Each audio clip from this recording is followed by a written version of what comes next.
нацыянальная адмова ад перфекцыянізму, полны дазвол і полная талерантнасць да памылак. Дзеці святла не баяцца цемры, не баяцца чагосьці такога, што выглядае нібыта не такім белым, пушыстым, правільным, стэрэатыпна хрысціянскім. За 2 дня нация не делается. Это процесс пошука. Соблазняют тем, что они белорусы.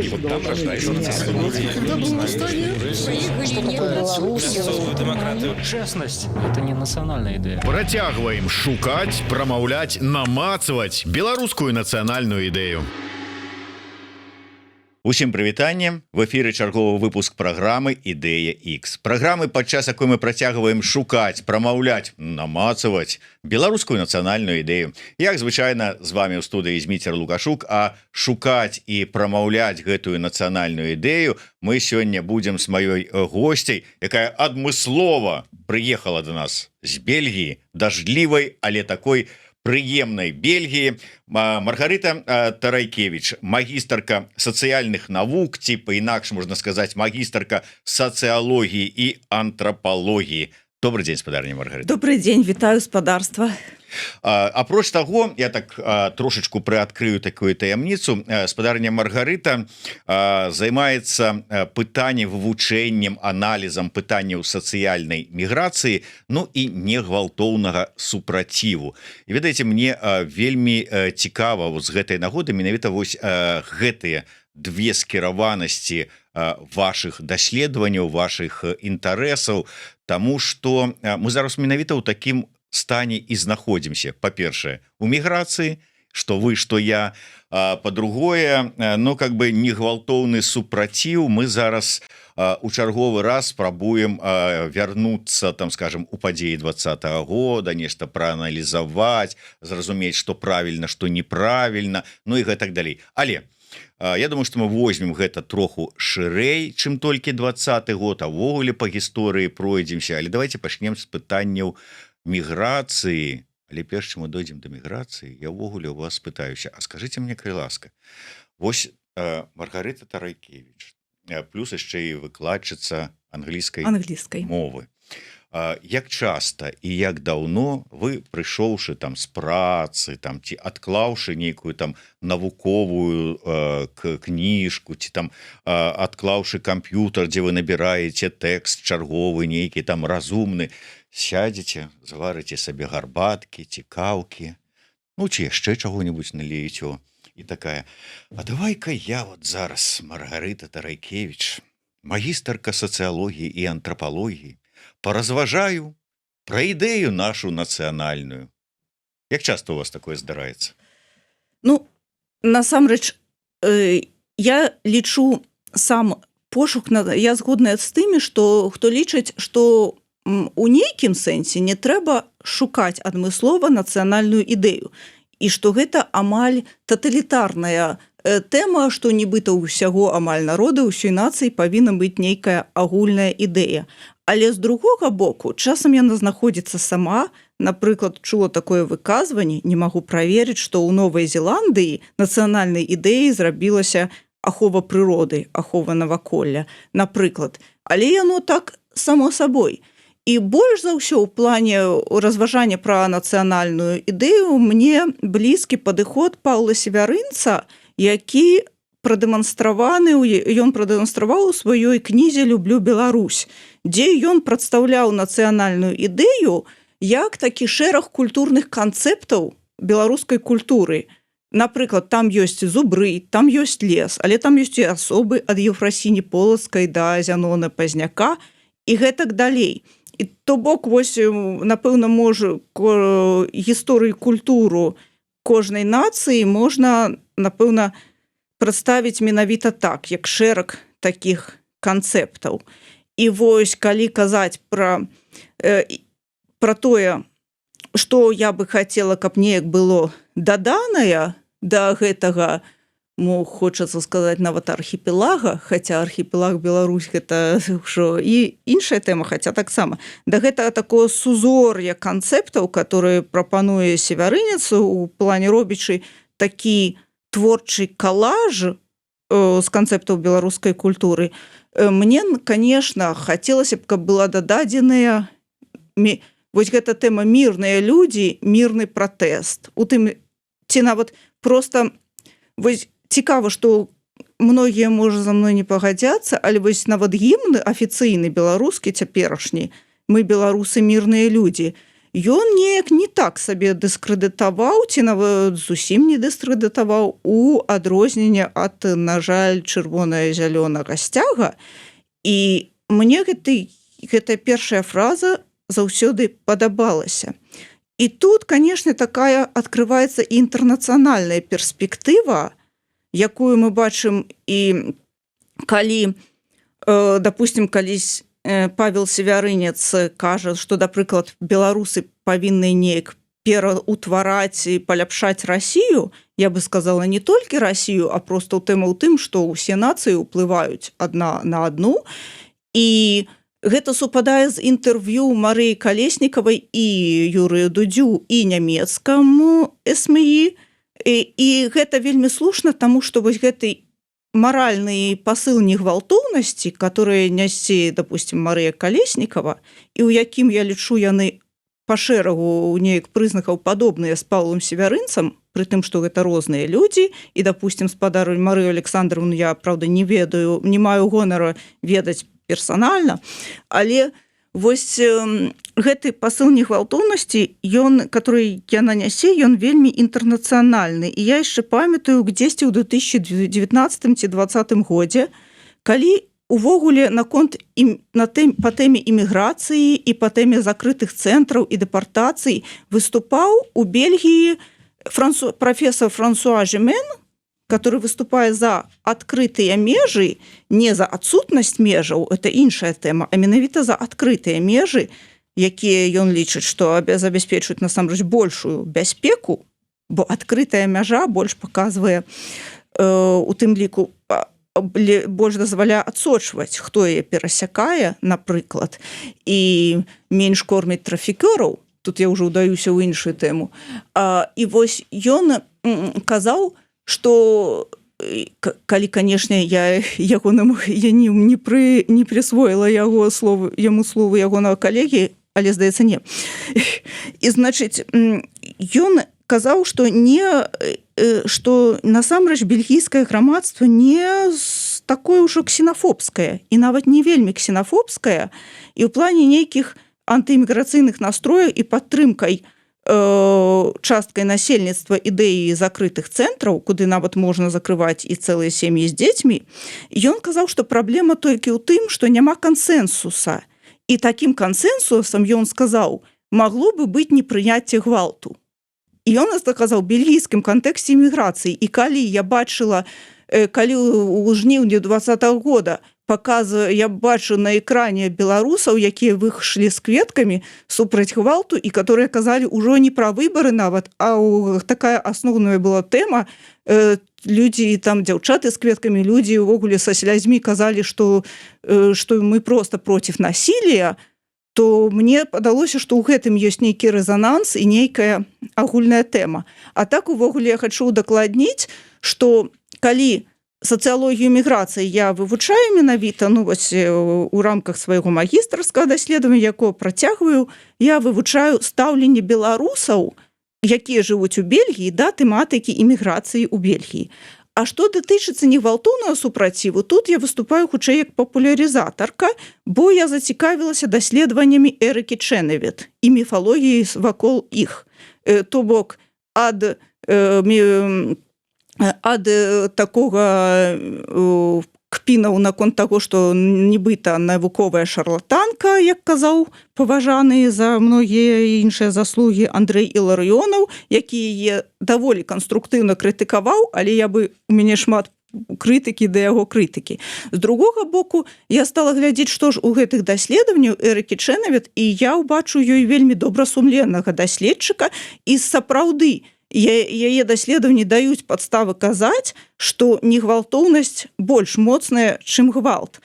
Але іншая справа, што там вялікія абмежаванні метаду, бо падзеі ў розных краінах, уяўляеце, на працягу 10 годзяў сціскваюцца ў адну таблічку Excel. Хаця па кожнай з гэтых краінах можна пісаць тысячы дысертацый. Канешне ж, гэта атрымліваецца спрошчанасць, і сама Чэнавіт гэта прызнае абмежаванні свайго метада, таму, канешне, нельга абсалютызаваць, але гэта нагода не зачароўвацца гвалтам і не лічыць яго, як і не лічыць, што калі выйдзе мільён, ці як мінімум 3-5%, то адразу перамогу ў кішэні, так і не лічыць, што як толькі возьмеся за умоўны коктейль Молотова, таксама перамогу ў кішэні. Мы закранем яшчэ гэтыя тэмы больш, можа быць, падрабязна, як і не гвалтоўнага супраціву, так іміграцыі. Дарэчы, вось вы узгадалі Паўла Северынца, ён ёсць у нас у нашай першай кнізе пра беларускую нацыянальную ідэю, размаўлялі мы з ім яшчэ у 19-м, здаецца, годзе. Так вось, ён тады сказаў, што наша нацыянальная ідэя – гэта Хрыстос, які гаворыць па-беларуску. Вот ён так і сказаў, што Ісус Христос, які гаворыць па-беларуску, з'яўляецца найпрасцейшай формай нашай нацыянальнай ідэі. Вось тут вот гэта вот ёсць. Але давайте, можа быць, мы ўсё ж таки вернемся да тэмы міграцыі. Ведаеце, я неяк яшчэ годзе 21-м там ці 22-м размаўляў з адным чалавекам, які сказаў, што ужо бачачы, колькі беларусаў па выніках падзеяў 20-го года былі вымушаныя з'ехаць з краіны, а да сённяшняга дня гэта лічба яшчэ паболела, ён сказаў, што з аднаго боку гэта пагроза для беларусаў як нацыі, калі столькі людзей з'язджае. Дарэчы, калі з Ірландыі з'ехала каля 10% насельніцтва ў эміграцыю, тады казалі, што падвялі нацыю ірландскую да мяжы катастрофы. Больш за тое я магу сказаць, што і дагэтуль насельніцтва, колькасць насельніцтва, якая зменшылася падчас вялікага голаду і падчас той масавай эміграцыі у Ірландыі не аднавілася дагэтуль. Цяпер у Ірландыі жыве кшталту 4 мільёнаў. Я вельмі люблю ірландскую культуру, боль раней. Я, калі была нацыяналісткай, цяпер я інтэрнацыяналістка, як лічу, то я раней вельмі натхнялася ірландскім змаганнем за свабоду і тым, чым трэба. Так, вы мяне это самае нават перабілі, збілі троху з думкі, я за яе вярнуся. Я да яе вярнуся. Ну, в смысле, не перабілі, а вы цікавую закінули. А як так сталася, што вы нацыяналіст, што вы здрадзілі нацыянальнаму свайму кірунку? Ну, нацыяналізм, конечно, слова шматзначнае, таму што, гледзячы, што пад ім разумець, але я лічу, што нацыяналізм мае рацыю, калі ён з'яўляецца змаганнем супраць імперыі за сваю незалежную дзяржаву. Але ў мяне такая гіпотэза, што як толькі хутчэй творчая гіпотэза, не навуковая, што як толькі нацыянальная дзяржава ўжо ёсць, то нацыяналізм пачынае дэградаваць. То бок ён можа абрастаць нейкай там ксенафобіяй ці... то бок ён у нас ужо ёсць нацыянальная дзяржава?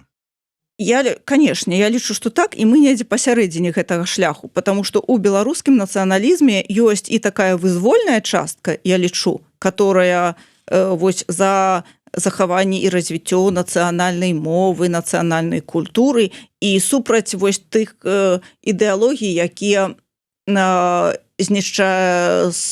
альбо знішчаюць, альбо прыніжаюць, напрыклад, такая жорстка прарасійская ідэалогія. І я не кажу, калі казаць пра расійскую мову і расійскую культуру, то я хочу сказаць, што часам навязванне нейкай рускамоўнасці ў Беларусі, яна не мае нічога супольнага з рускай культурай. Напрыклад, для мяне руская культура, это можа не столькі Пушкін Дастаеўскай, для мяне руская культура это, напрыклад, група Арыя. Я дагэтуль яе слухаю, напрыклад. Але калі што, яны не абзэціліся. У адрозненні ад іншых сваіх членаў, якія крышачку вось. Але ладно, это я так удакладняю. Але тых, хто абзэціўся, я таксама слухаю часам. Але ўсё ж таки вы лічыце, што сённяшняя дзяржава Беларусь гэта нацыянальная дзяржава? Я лічу, што так, што у беларусаў ёсць свая дзяржава. Свая дзяржава ёсць, але наколькі яна нацыянальна арыентаваная? Я лічу, што праблема не ў гэтым, праблема ў жорсткім аўтарытарным рэжыме і адсутнасці дэмакратыі. І вось я просто выбачаюся, хацела працягнуць думку у тым, што вось у плане той дыскусіі ці норм размаўляць беларусам на рускай мове,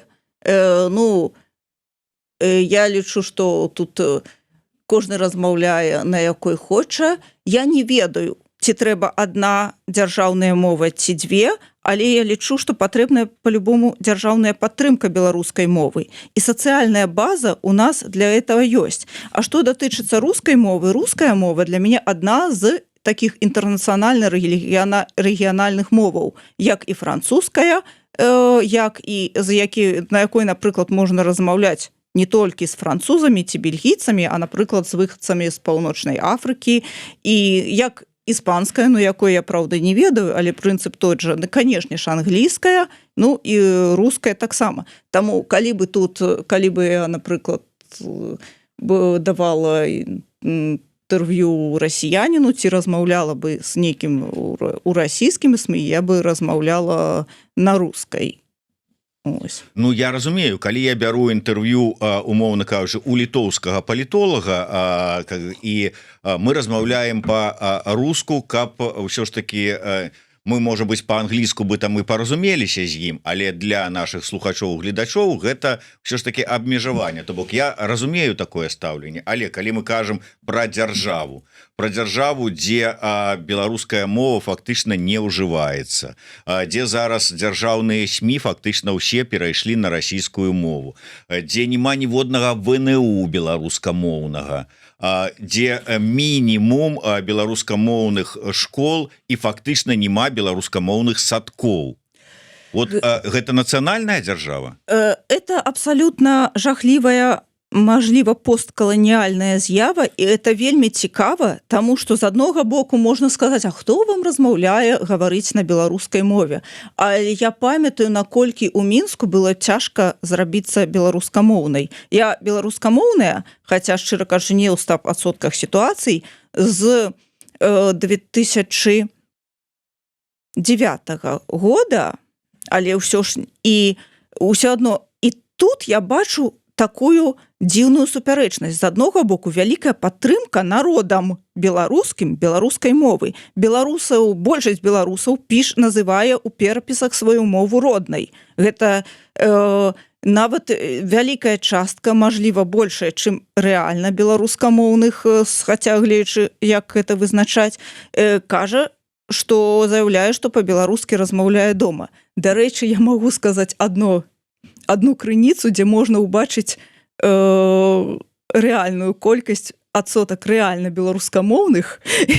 І гэта, канешне, мажліва, я не ведаю, ці трэба з гэтага рабіць ваенную тайну, напэўна, не. Але магу сказаць, як я дазналася, рэальны адсотак беларускамоўных. Але так ці інакш, калі беларусаў большасць называе роднай мовай беларускаю, вядома, у чымсьці яны выдаюць жаданае за дзейснае, але бачна, што гэта паказвае жаданні, і сацыяльная база для дзяржаўнай падтрымкі беларускай мовы ёсць.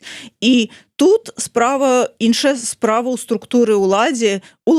І я магу сказаць, калі я пачала размаўляць на беларускай, я вельмі только, пара-тройка была адмоўных нейкіх рэакцый, і тут такіх размазаных. А збольшага гэта было таке падтрымка у чымсьці неадэкватная, потому што, калі чалавек у Беларусі размаўляе па-беларускі, гэта не павінна, па ідэе, у ідэальным свеце выклікаць ніякай рэакцыі. Але там было, ой, як добра вы размаўляеце на беларускай мове. Вельмі часта людзі кажуць, ой, я б хацела размаўляць так на беларускай мове, але вось у мяне атрымліваецца трасянка. Вось гэта боязь трасянкі і перфекцыянізм, напэўна, адзін з галоўных ворагаў пераходу на беларускую мову. Беларусы ж як толькі пачынаюць вучыць там англійскую ці іспанскую мову, то на трэці дзень пачынаюць гаварыць як англійскія лорды там і іспанскія. Ну, вось это цікава, што мы у якіх выпадках мы дазваляем сабе гаварыць няправільна, у чымсьці Анхела Эспіноза хорошо заўважыла, але ж чамусьці на рускай не баяцца гаварыць няправільна. Ну, гэта, канешне, такая вялікая тэма это просто апраўданне сабе. Вы пагадзіцеся, што да гэтага часу гэта просто нейкая невылечная, я не ведаю, псіхалагічная ці там якая траўма ў беларускага народа яшчэ з канца там 80-х гадоў мінулага стагоддзя, што гэта ж прыйдзе пазняк і прымусіць размаўляць па-беларуску. Гэта ж скажа вам, не гаворыш по-беларуску, чамадан вакзал Россия. Это з тых часоў, калі камуністычны Верхоўны Савет прыняў пастанову аб адзінай дзяржаўнай мове беларускай, але пераклалі гэта ўсё прапаганда на пазняка, на БНФ, так самі прыдумалі, самі напалохалі, і да гэтага часу беларусы баяцца, што іх прымусяць, прости господи, ужас-то какой, гаварыць по-беларуску. Ну, па-першае, я лічу, што ключ у тым, што людзям бы варта зразумець, што ім не трэба апраўдавацца. І я могу сказаць, што я нармальна размаўляю на беларускай, таму што мне пашанцавала, бо мяне мама, дзякуй ёй, аддала ў беларускамоўны клас. І менавіта таму гэта мяне вельмі аблягчыла пераход на беларускую мову. Я не ведаю, ці здзейсніла бы я яго ці не без гэтай перадумовы. З другога боку, вось гэты страх, што прымусіць, напэўна, гэта абумоўлены нейкім досведам прыгнёту, у тым ліку, можа, і досведам прыгнёту беларускай мовы. Але я лічу таксама, тут, каб зняць гэты страх, патрэбны нацыянальная, ну, это ўжо моя чыста думка, нацыянальная адмова ад перфекцыянізму, поўны дазвол і поўная талерантнасць да памылак, у тым ліку дакументаў, у тым ліку у чыноўнікаў, хай хоць усе размаўляюць на трасянцы, і калі вось так поўнасцю, напэўна, неяк абвясціць, што рабіце памылкі колькі хочаце ў рускай, хочаце ў беларускай, то, напэўна, гэта неяк псіхалагічна людзей вызваліць. Ну да, вот гэта ёсць такі момант. Мне распавядала гісторыю свайго перахода на беларускую мову адна дзяўчына, якая кажа, не з першага разу перайшла, таму што, ну, безумоўна, вось чалавек пачынае пераходзіць, а яму тут гэтыя белыя палітоны ад беларускай мовы, такі моўны губазік, прыходзіць, пачынае казаць, што ты са сваёй трасянкай? Гавары на сваём лучше языку и не псуй нашу мову своей вот этой тросянкой. Избиваюсь человека. Як казаў Остап Бендер, забіваў бы з рагаткі таких вось гэтых вось захоўнікаў мовы. Белых палітонаў таких я сустракала нават сярод рускамоўных, і так, вельмі выдатна гэтая спадарня сказала, што перайшла на беларускую мову не з першага разу. Я таксама перайшла не з першага разу. Першая спроба ў мяне была, напэўна, яшчэ ў годзе 2005 ці 2006 у студэнцкія гады. Прычым, або яна таксама была пасля нейкага даволі цяжкога экзістэнцыйнага крызісу, ну, калі я толькі пачала больш сталася арганізавана рэлігіёзнай і спачатку кінулася ў рэлігійную жэсць і натрымлівала рэлігійных траўмаў, але пасля таго, як крыху, дзякуючы добрым святарам, ад гэтых траўмаў вылікавалася, дзякуй Богу, то тады у мяне на фоне гэтага стрэса і перажытага я неяк пачала спрабаваць перайсці на беларускую мову. Тады ў мяне не атрымалася. Другі раз гэта у мяне было пасля досведа у дзяржаўнай сістэмцы, ну как у дзяржаўнай сістэмцы. То бок я працавала педагогам-арганізатарам у школе паводле размеркавання у Мінску. І вось гэта аддзел ідэалагічна-выхаваўчай працы, і тое, што я там набачылася, гэта для мяне быў такім стрэсам, што ў мяне адразу кудысьці знік лаялізм, і я зразумела, чаму апазіцыя мае рацыю, што меў на ўвазе спадар Міленкевіч, калі казаў пра атмасферу страха. Вось. Ну, а потым у маім жыцці з'явілись кнігі Паўла Севярынца, которыми я вельмі натхнялася. Спадарня Маргарита, давайте мы вернемся может быть, да пытання міграцыі. Так ось я хотел сказать, что вот где-то в 21-22 годзе один хлопец, ну что тут хаваць, Иван Шила мне сказал, кажет, а можа гэта удача для нашага грамадства, для нашай нацыі, для нашага этноса, тому что у нас не было, кажа ён, такой вялікай хвалі міграцыі.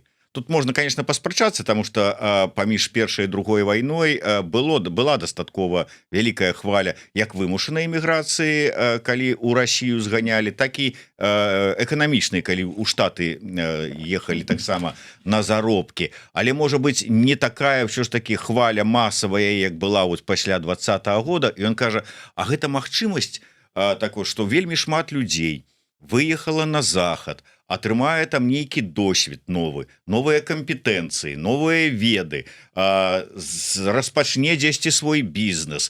У любым выпадку адбудуцца нейкія змены у свядомасці, і калі у нас будзе магчымасць вярнуцца, яны вось гэты свой досвед, веды, грошы, там ці яшчэ што, разам з сабой прывязуць Беларусь і такім чынам дапамогуць гэтай Беларусі агулам змяніцца. Скажите мне, як спецыялістка па гэтым пытанні, наколькі апраўданы гэты романтычны погляд на пытанне міграцыі?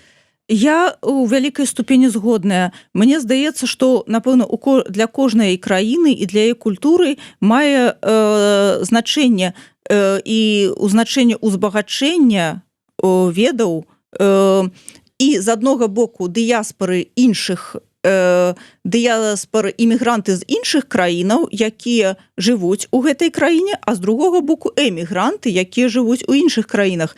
І я бы сказала, досвед іншых краінаў, ён нават яшчэ до таго, як эмігранты вернуцца, і па-любому, калі будзе вольная Беларусь, я думаю, многія з тых, хто мараць аб вяртанні, насамрэч не вернуцца, і потому что у іх уже будуць іншыя магчымасці ў іншых краінах, але гэта не істотна, істотна, што ў іх будзе выбар.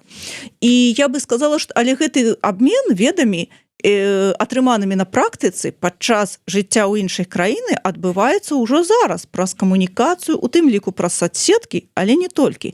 Напрыклад, у Бельгіі я зразумела, што такое сацыяльная дзяржава. Я это зразумела, калі была беспрацоўная у пэўны момант, і я атрымліваю, гляжу, рассылаю свае рэзюмэ, даўно то было, і як я хочу падкрэсліць, што даўно то было, глядзіце, я зараз працую, это такі бельгійскі кантэкст, але так, хвалюся, дзякуй Богу. І, значыць, і вось я ў паштовай скрынкі знаходжу некалькі адмоваў, типа мы вам не выбачаюся, дзякуй за кандыдатуру, мы вас не бярым на працу. Я гэтыя адмовы радасна падшываю ў папачку, якая для сацыяльных службаў і для службаў па занятасці. Гэта папа, якая як доказы, што я хорошая дзяўчынка, хорошая эмігрантка, і што я шукаю працы, і я бачу, что такое социальная держава и что такое, страшно сказать, стабильность. Потому что у пэўны ўзровень беднасці, якая яшчэ не прыніжальная, падчас якой я магу выпіць каву ў горадзе, без булачкі. Але каву ў горадзе магу выпіць заўсёды. Пэўны ўзровень гэты мне гарантаваны на зразумелых умовах, што я вось там вывучаю мову, шукаю працу і гэтак далей. І я яшчэ подумала, што я, будучы ў Беларусі, так з дуру ненавідзела беларускую стабільнасць, бо яна асацыіравалась неяк з такім з аўтарытарызмам, з рэжымам, з нейкімі такімі застылымі прасторамі, якія былі ў Беларусі, на мой погляд, канцы нулявых, але я зразумела, што я ненавідзела тое, чаго няма, бо насамрэч стабільнасці у беларускага чалавека не было. У нас няма гарантый ані занятасці, ані нармальнай пасобі па беспрацоўю, за якія можна пражыць. Цікава, што ў 90-е гады пэўныя, хоць вельмі сціплыя, але значныя пасобі па беспрацоўі, яны з'явіліся. І гэта я бы заклікала каго-нибудь вывучыць гэты досвед.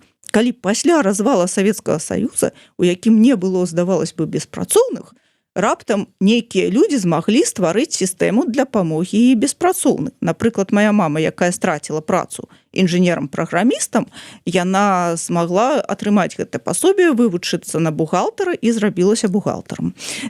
І вось, але штука ў тым, што вось калі вяртацца да гэтай тэмы стабільнасці і нейкага гарантаванага ўзроўню жыцця, што гэта тое, чаго не хапае якраз беларускім людзям, і, напэўна, наш дарагі рэжым проста паразітаваў на гэтай недахопу, на тым, што людзі не адчуваюць стабільнасці. І, дарэчы, тут ужо палітычная тэма заходзіць з такога боку, што у прынцыпе палітычныя звальненні былі яшчэ і не проста звальненнем стратай працы, нейкага сацыяльнага працоўнага статуса, але і пазбаўленнем людзей сродкаў да існавання.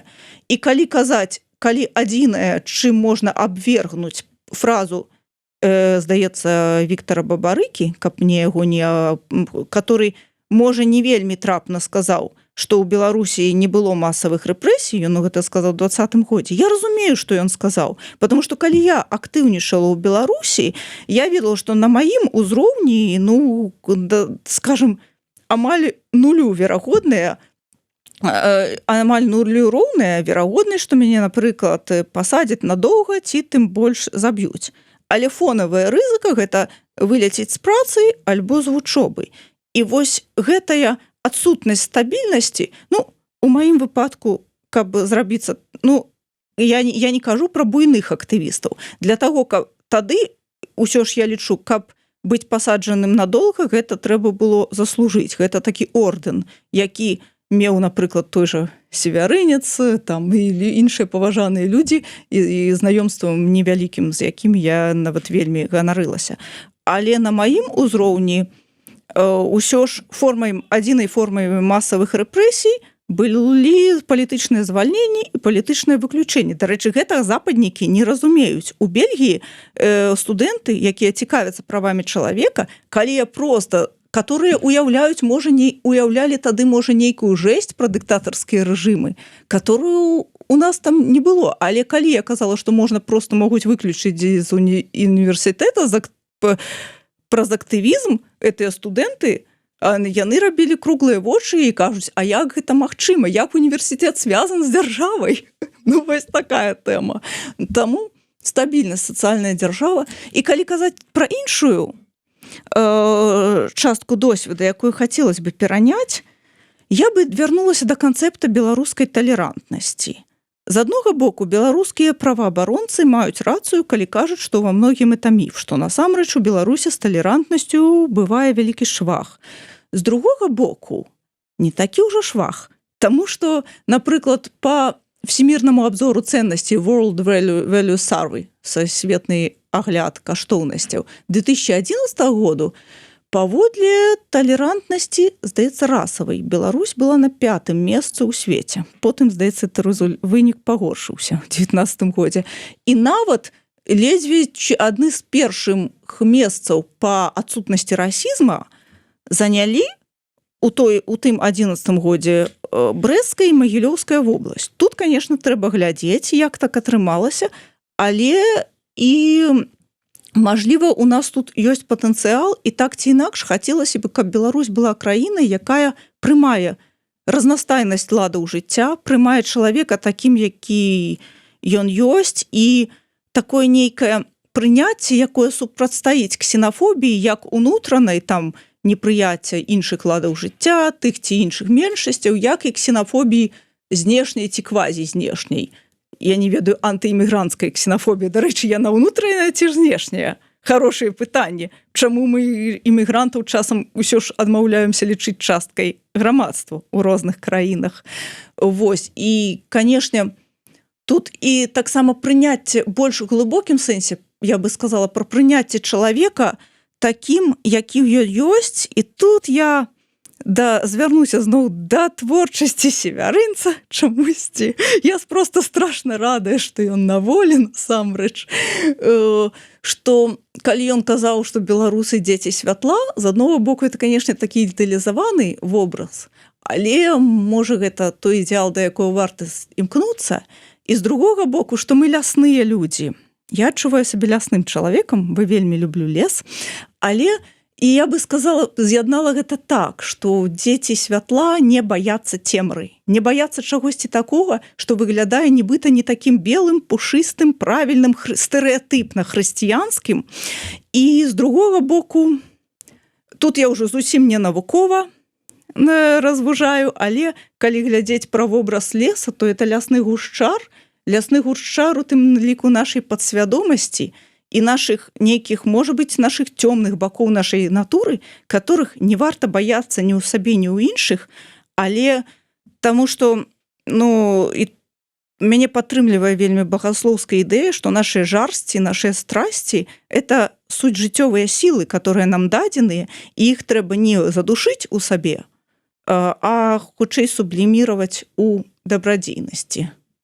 Ведаеце, мы шмат беларусы любім расказваць пра тое, якія мы талерантныя. Хто нам пра гэта, праўда, расказаў, я не ведаю, таму што наколькі мы талерантныя, а ці была ў нас магчымасць праверыць нашу гэтую талерантнасць?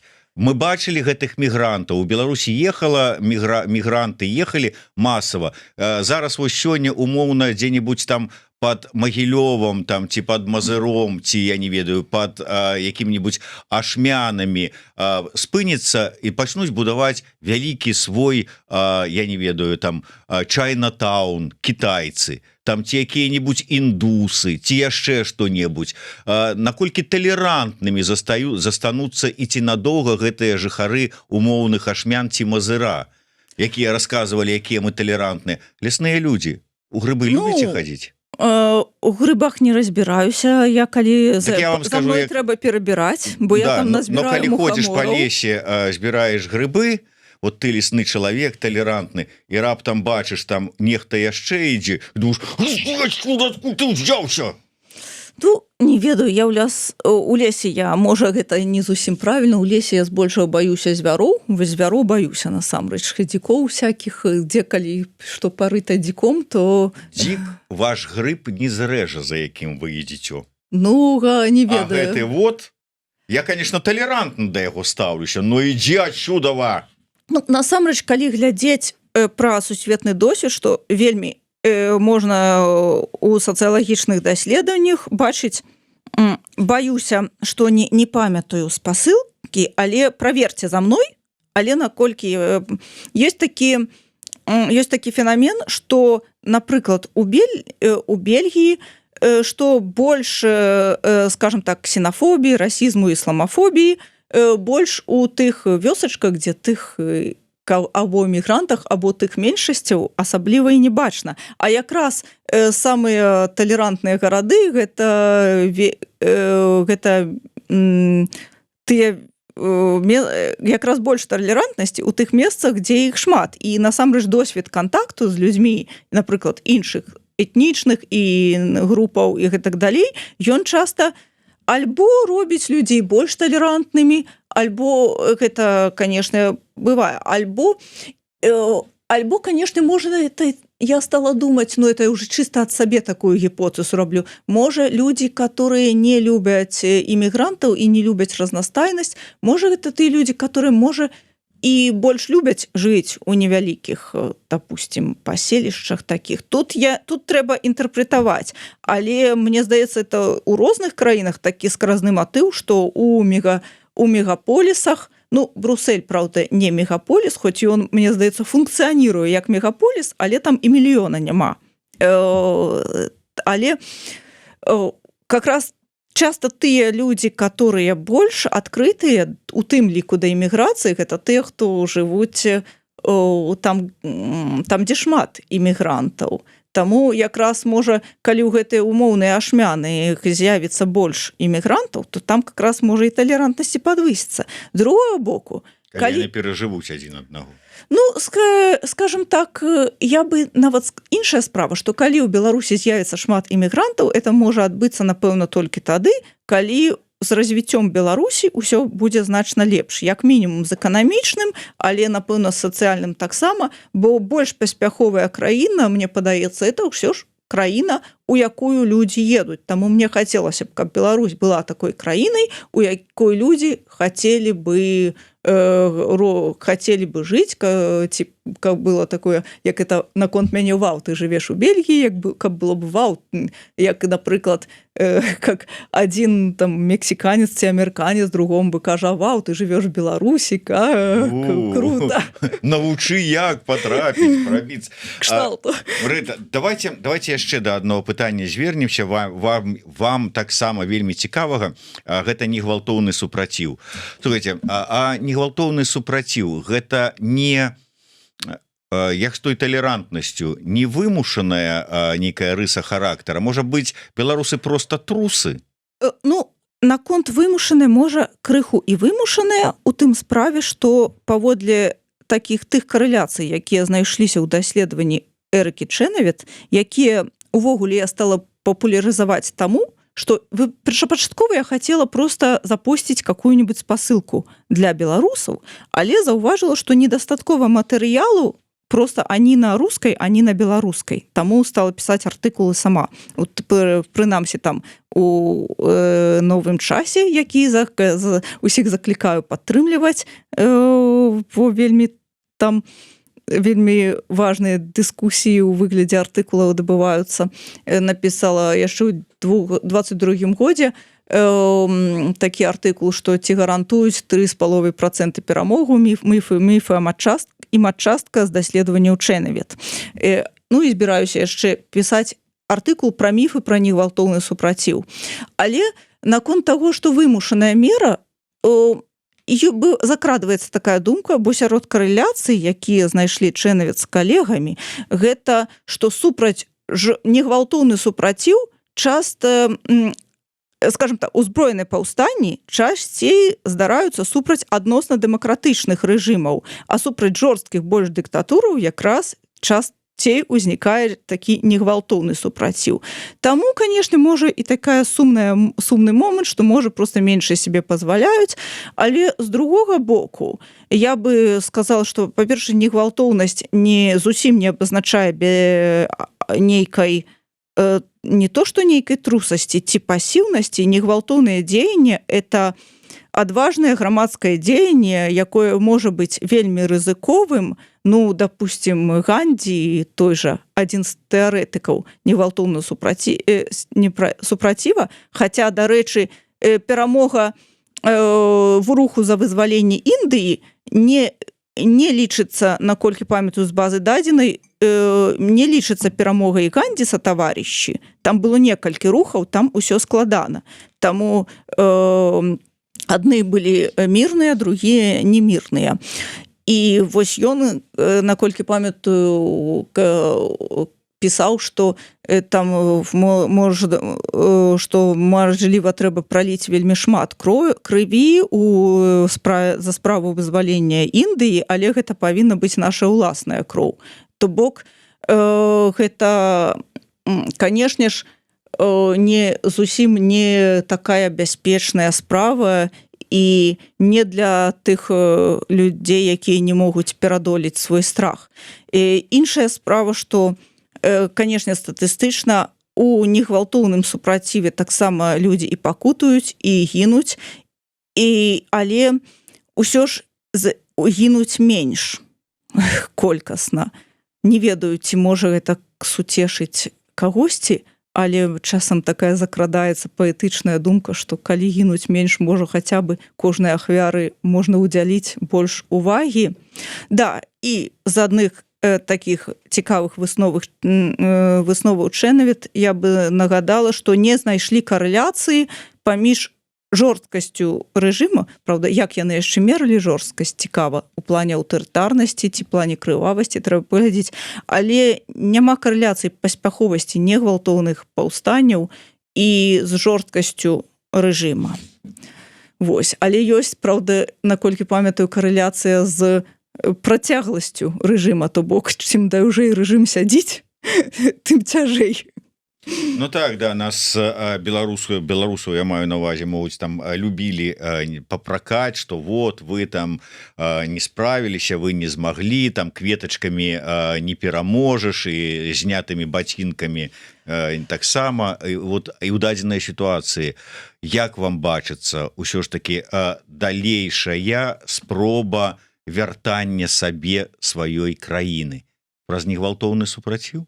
Я не магу заклікаць іншых людзей ні да чаго, я тут пакуль што вельмі утульненька сяжу і размаўляю, не магу нічога заклікаць, але ў мяне ёсць спадзеў, што ўсё ж кветачкі пасмяюцца апошнімі. І у тым плане, што з аднога боку, з другога боку негвалтоўны супраціў гэта далёка не толькі кветачкі і шарыкі пры ўсёй павазе да гэтых формаў. Гэта і нават не толькі забастоўкі, але, напрыклад, скажем, я падзяляю пункт, ну, ёсць вялікія дыскусіі, напрыклад, што з'яўляецца гвалтоўным дзеяннем. Напрыклад, псаванне маёмасці ці з'яўляецца гвалтоўным дзеяннем. И, напрыклад, подпалить, ну ладно, не надо, на всякий выпадок. Не цяпер. Нет, я маю на увазе, просто я так забаялася раптам, хто паслухае, захоча што-нибудь подпалить, жаданне зразумелае, але галоўны так ці інакш, допустим, знішчыць нейкі матэрыяльны аб'ект, у якім дакладна няма жывой істоты, ці гэта гвалт ці не. Ёсць нават цэлы артыкул пра тое, ці з'яўляецца, як я разумею, гэта ў кантэксце палестынскай першай інтыфады, ці з'яўляецца кіданне камянёў гвалтоўным дзеяннем ці не. Таму што калі падлеткі там кідаюцца камянямі супраць узброеных салдатаў і супраць браневікоў. Я лічу асабіста, што кіданне камянямі гэта гвалтоўнае дзеянне, таму што можна і забіць каго-нибудь. Але я не кажу там што каму, я не ўдаюся ў кантэкст. Але з іншага боку, але вось наконт псавання маёмасці, я бы сказала, што калі людзі дакладна ведаюць, што калі людзі знішчаюць, не заклікаю ні ў якім разе, але ўсё ж, калі знішчаюць нейкі матэрыяльны аб'ект, у якім дакладна ведаюць, што не пацерпіць, не загіне, не пакалечыцца ніякі чалавек, нават вельмі ім брыдкі персанальна, то, напэўна, гэта не гвалтоўна. Але не гвалтоўна не значыць законы, не значыць мірна і не значыць, што абавязкова трэба рабіць. І нарэшце, я бы нават паразважала пра магчымасці негвалтоўнай бойкі. І тут мажліва, вось Максім Кац у 20-м годзе казаў, калі яшчэ не ускрылася гэты жах з масавымі катаваннямі 9-12 жніўня, калі ўсё было ў працэсе, ён сказаў такія словы, якія праз некалькі дзён падаліся наіўнымі, а зараз успамінаю пра вось гэтыя супрацьстаянні дэманстрантаў з АМОНам, што глядзіце, і тыя, яны нібы б'юцца, але как-то не хочуць адзін аднаго забіваць. Ну, канешне, все ж быў забіты гаспадар Тарайкоўскі, былі забітыя, это страшна, але ўсё ж нават у тых жа самых міліцыянераў я бы заўважыла ўсе гэтыя міліцэйскія прылады, гэта зброя, якая нацэленая на тое, каб людзей, напрыклад, разагнаць, але неяк так не пазабіваць і не пакалечыць у розных умовах. І тут, канешне, адразу вылазіць шмат такіх цікавых рэчаў, як, напрыклад, што негвалтоўная зброя на раз-два пры жаданні ператвараецца ў прыладу катавання. Катаванне, але гэта, конечно, ўжо яўна гвалтоўнае дзеянне. Цікава, где грань паміж балевым прыёмам і катаваннем, напрыклад, калі, я тут скажу, з невялікім досведам, хоць у мяне я нічога не умею ў усходніх единоборствах, але, как говорится, галоўны працэс, а не вынік. І вось, я бы тут нават успомніла вельмі цікавы фільм, ёсць і манга, ёсць і анімэ, але я глядзела фільм. Па-рускі «Бродяга Кеншин» і па-японску «Рурони Кеншин». Там такая притча пра ваяра, які падчас грамадзянскай вайны пакляўся, што ён нікога не заб'е, і потым, як яму ўсё ж удаецца гэта зрабіць, але з якімі цяжкасцямі. І там, конечно, притча про негвалтоўную зброю і вось гэты аспект мяне вельмі цікавіць, і я бы нават заклікала. Адзінае, што я магу заклікаць, гэта разважаць. І вось у тым ліку, у тым фільме мяне асабліва цікавіць, як да таго героя Кеншіна, колькі персанажаў, у тым ліку станоўчых, да яго страшна дасцябаліся. Чамусьці многіх так раздражняе, што ён вырашыў нікога не забіваць. А як жа ты абароніш сваіх таварышаў, а паглядзі, які час, а ты тут нешта ў сабе набраў у галаву.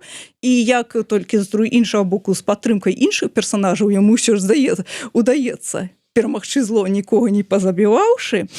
І гэта мне нагадвае у тым ліку тую нейкую раздражненне, якую можа выклікаць Марыя Калеснікава. Напрыклад, з яе такой прынцыповай мірнасцю, якую я, напрыклад, вельмі цаню, але не ўсіх нас падтрымлівае адно і тое ж. Але, канешне, тут, напэўна, нейкая траўмаванасць і, напэўна, нейкая такая кпіны з тых беларусаў, якія там хадзілі з кветачкамі, нібыта здымалі абутак. Вось гэтыя кпіны, гэта таксама нейкая тут можа нейкая траўма. Негвалтоўнасць можа выклікаць агрэсію. І гэта таксама цікавая тэма. Усё ж таки, якім чынам і ці варта нам думаць пра тое, што ну вот мы вернем сабе сваю краіну. Можа быць, насамрэч не трэба думаць пра гэта, а падыходзіць да гэта, як вы кажаце, не гвалтоўна. Хай краіна сама сваім шляхам ідзе, развіваецца, як будзе, так будзе. Не, ну это чаму? Я спадзяюся, што не гвалтоўна вернем сабе сваю краіну у сэнсе, што я нібыта не гвалтоўнасць, это ніяк не азначае пасіўнасці нейкай, гэта менавіта дзеянне. Канешне, мне тут трэба самой больш дзейнічаць. Я пакуль што не тое, каб я давала вялікі прыклад менавіта правільна нейка дзеяння, трэба быць актыўней, напэўна. Але ўсё ж негвалтоўнасць это ніяк не пасіўнасць, гэта і не адмова ад дзеяння. Дарэчы, Гандзі не любіў тэрмін пасіўны супраціў. Ён менавіта ўвёў панятак сацыяграфік як негвалтоўны супраціў, і ён настойваў на тое, што гэта актыўнае дзеянне. Таксама ён як таксама ён, наколькі памятаю, ну усе мае цытаты Гандзі будуць недакладныя, таму лепш, дарэчы, чытаць яго самога. Ён яшчэ лічыў, што ён толькі ў пачатку гэтага шляху нейкага, і што і большасць метадаў негвалтоўнага супраціву не адкрытая, ён заклікаў далей шукаць. Ну, можа быць, і знойдзем такі, з дапамогай якога вернем сабе сваю Беларусь, але якой вам бачыцца гэта Беларусь? Ну, Беларусь будучыні, Беларусь мары ваша, яна якая? Напэўна, талерантная, комфортная, сацыяльная дзяржава, да, комфортная, тут таксама канцэпт страна для жизни, краіна для жыцця, таму што, ну, вось я сказала про талерантную і про сацыяльную дзяржаву, і ту ліку адкрытую, у тым ліку да іміграцыі, значыць, і, напэўна, я бы ўсё ж, я вельмі цаню чалавечы комфорт. Хоць, конечно, можна сказаць, а дзе ж подзвіг тады, духоўны подзвіг? Ну, я лічу, як мінімум, калі дбаць не толькі пра свой уласны комфорт, але пра комфорт іншых людзей, то прасторы для подзвіга і для самаабмежавання спецыяльна для тых, хто вельмі любіць пасамаабмяжоўвацца, і мне трэба ў гэтым таксама больш как бы дбаць. Значыць, калі думаць пра камфорт іншых людзей, то вельмі вялікая прастора і для самаабмежавання, і для паслухмянасці, і змірэння. Ну, моя асабістая думка, што у словаў паслушанне і сміренне ёсць такія царкоўна-славянскія сінонімы, як паліткарэктнасць і талерантнасць. Ну, тым сліку, паслушанне, ну, таке, это я вельмі звужаю, але ўсё ж, паслушанне часам пра паслухмянасць да іншага чалавека праяўляецца тым, каб проста не называць яго так, як ён сам просіць сабе не называць, напрыклад, адмаўляючыся ад нейкіх этнічных мянушак і гэтак далей. Вось. Ну, то бок, напэўна, хацелася бы такой краіны, дзе людзі адчуваюць сабе свабодна, камфортна і адчуваюць прыняцце. Дарэчы, на жаль, не памятаю, якога паходжання быў той спадар, але памятаю, вось таксама трэба праверыць. Вось магу перевраць эту гісторыю страшна, потому что, але памятаю, што, здаецца, гей з Узбекістана казаў, што менавіта досвед яго жыцця вучобы ў Беларусі яму даў сілы зрабіць камінг-аут потом ужо ў сваёй краіне, бо ў Беларусі ён адчуў сабе больш прынятай. Я тут не буду кранацца вельмі вялікай і важнай тэмы там асэнсавання вось гэтай праблематыкі ЛГБТ, гэта важна, але гэта так вельмі трэба абстаятельна і, напэўна, з людзьмі, якія маюць больш досведу, але я бы падкрэсліла і кожны чалавек, напэўна, яму сам лепей адчувае свой духоўны досвед і свае прыняцце нейкіх сваіх асаблівасцей і што з імі рабіць, што сублімаваць, што не, што куды. Але ўсё ж вот я бы хацела, я вельмі адчула гонар за сваю краіну ад гэтай фразы і хацелася б, каб Беларусь была той прасторай, дзе людзі адчуваюць сабе прынятымі, свабоднымі і прынятымі. Такім чынам, нацыянальная ідэя, калі так вот ўсё ж таки, нацыянальная ідэя, у адпаведнасці з якой хацела бы жыць Маргарыта Тарайкевіч, яна вот гучыць як? Вот для сябе, вот ваша, асабістая, не то, что вот для ўсіх, там вот мы все тоталітарна, як вы там любілі сказаць. А вот ваша, асабістая. Ну, асабіста мне трэба лепш выпраўляць сваё жыццё паводле Божых запаветаў і, канешне, хацелася бы быць свабоднай і вось рабіць прыемна Богу і людзям і самой атрымліваць і самой жыць даволі прыемна у добрым сэнсе і, напэўна, неяк прыносіць карысць абедзвюм маім краінам Беларусі і Бельгіі. То бок прыносіць карысць абедзвюм сваім краінам ці ўсё ж таки вот я тут записываў за вами, калі вы разважалі пра тое, як все ж таки якой вам бачыцца Беларусь вашай мары, то як нацыянальная ідэя, ну, может быть, 3 слова я запісаў: талерантная, адкрытая, комфортная. Так, мне бы гэта хацелася, гэта было б цудоўна. А нацыянальнага тут што мы маем? Национальное по форме и социалистическое по содержанию. Ну, национальное, вось, вы ведаеце, нацыянальная гэта гарбата, дранікі, лідскі квас. Я бы сказала, што для мяне ўсё больш культура праяўляецца хутчэй у побытавых рэчах, чым у каштоўнасцяў. У плане каштоўнасцяў можна паразумецца цудоўна з чалавекам зусім іншай культуры і наадварот. Але часам культура, калі мы, допустим, сустракаюся са сваёй беларускай сяброўкай, то культура праяўляецца проста ў тым, як мы ідзем в магазин, як мы вываліваем ўсё адразу на стол, як гэта ў нас не структуравана. Таму што калі з бельгійскай сяброўкай я да яе прыйду, у яе ўсё ўжо структура гатовая, калі мы там п'ем каву, калі мы ядзім што ў якой паслядоўнасці, і я нават калі што, я, конечно, прынясу хутчэй нейкія цукеркі, бо калі я ежу з сабой прынясу, я могу парушыць гэту структуру і планавання. І вось у нейкіх такіх, напэўна, культура для мяне праяўляецца больш у нейкай эстэтыкі. І вось адразу чамусьці у маім уяўленні ўзнікае зноў лес беларускі, і ў тым ліку, і як ён можа праяўляцца ў нейкіх беларускіх карцінах і беларускай выцінанкі.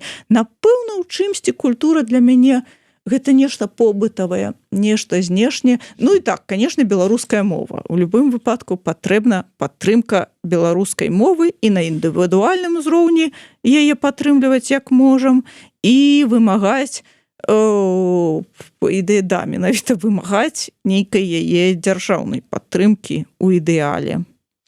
Тым не менш, як нацыянальная ідэя ад нашай госці Маргарыты Тарайкевіч толерантная, адкрытая, комфортная Беларусь.